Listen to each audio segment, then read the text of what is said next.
Welcome everyone. This is We the People. My name is Sue Jeffers. I have a radio show on KTLK FM. It's 100.3 if you would like to tune in sometime.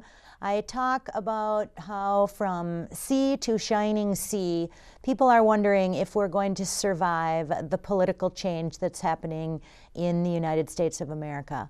I tend to focus a lot on what's happening at local levels and what's happening in the state of Minnesota, but the national stage is full of so many things that people are really worried about today.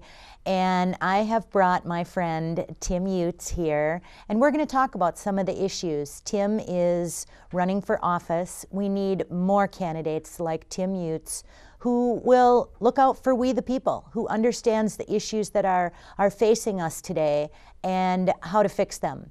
Government has gotten too big, government has gotten too intrusive, government has gotten too expensive, and with candidates like Tim, we can turn that around. Hi, Tim. Hi, Sue. Welcome to We the People.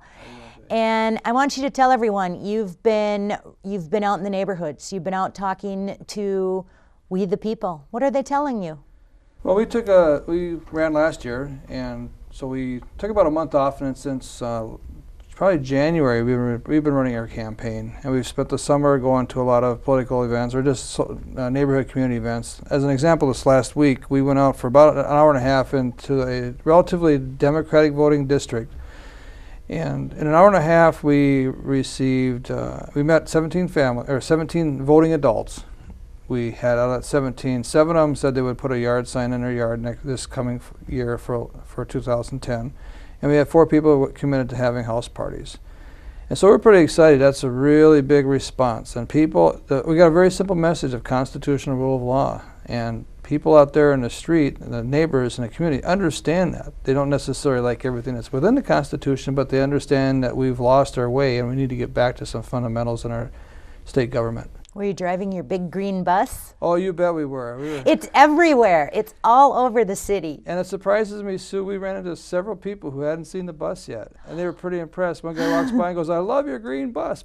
And so, yeah, we were surprised with all the running around we do in the district. We still find people who haven't seen our bus. So we got some more work to do yet, I guess. But, well, there's always more work to do. Yes. I think, first of all, I thank you for running. We need more people who are actually looking out for we the people to be elected into office so that we can stop some of the ridiculous legislation that's being rammed down our throat. And we can talk about some of the things that are happening at a national level, but let's just talk about some of the things that are happening here in Minnesota.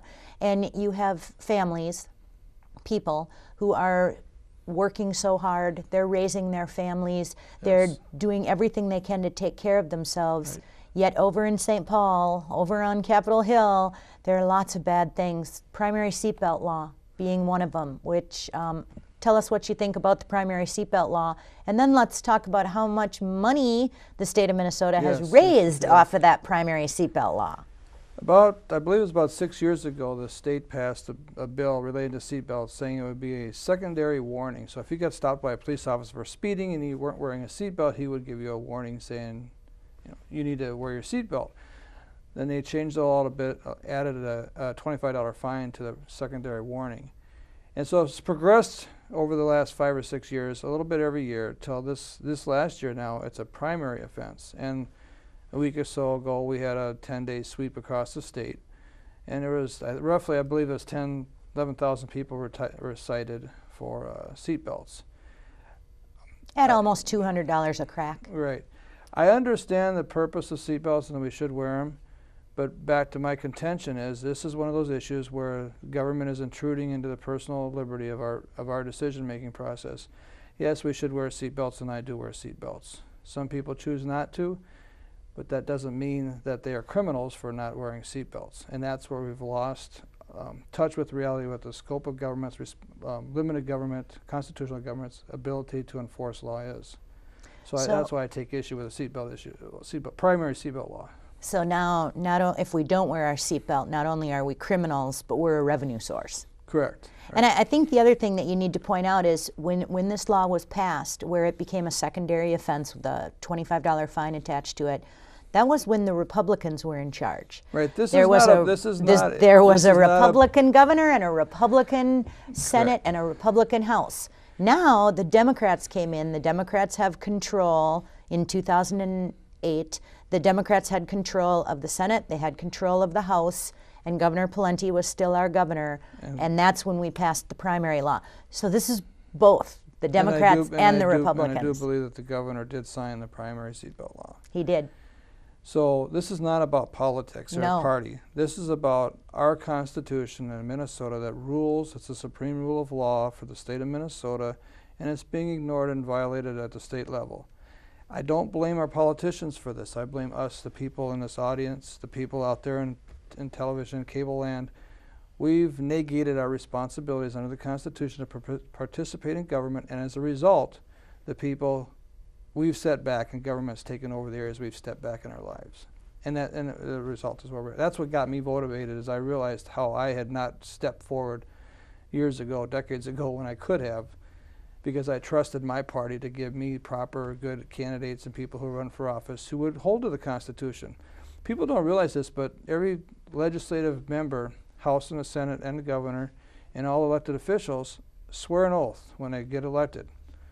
They don't swear an oath to the Mayo Clinic or any other organization, and not NAACP or anybody else. They swear an oath to the Constitution of Minnesota and the United States to uphold it and defend it against foreign and domestic assaults. They're not doing that anymore in St. Paul.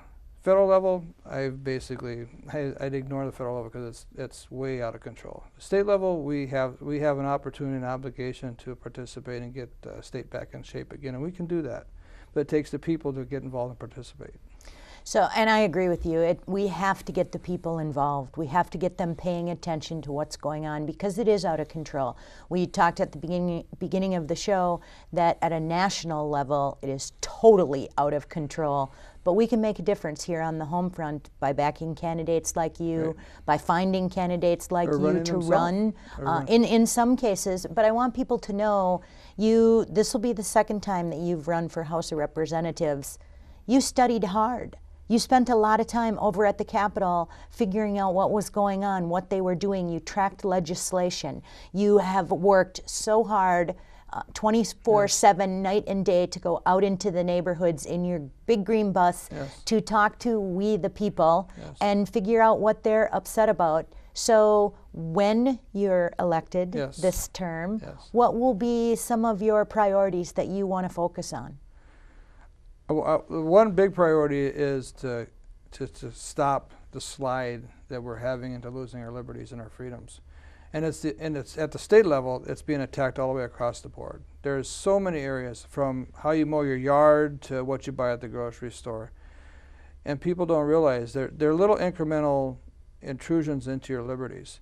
And someday you wake up and you go, wow, how did I get here? And that's where people have to understand, is that we have that responsibility to participate. I went down to the state capitol and followed legislation last year, and I'm sure people don't know this, but there was 1,408 bills, I believe, introduced last year. And out of those 1,408, I think maybe 25 or 30 dealt directly with the state budget shortfall, which was $6.5 billion. The others were more spending and more intrusion in personal liberties, as the primary seatbelt law as an example. So the priority is going to is to stop the direction we're going, and then start working on repealing some of these unconstitutional intrusions into our personal liberties.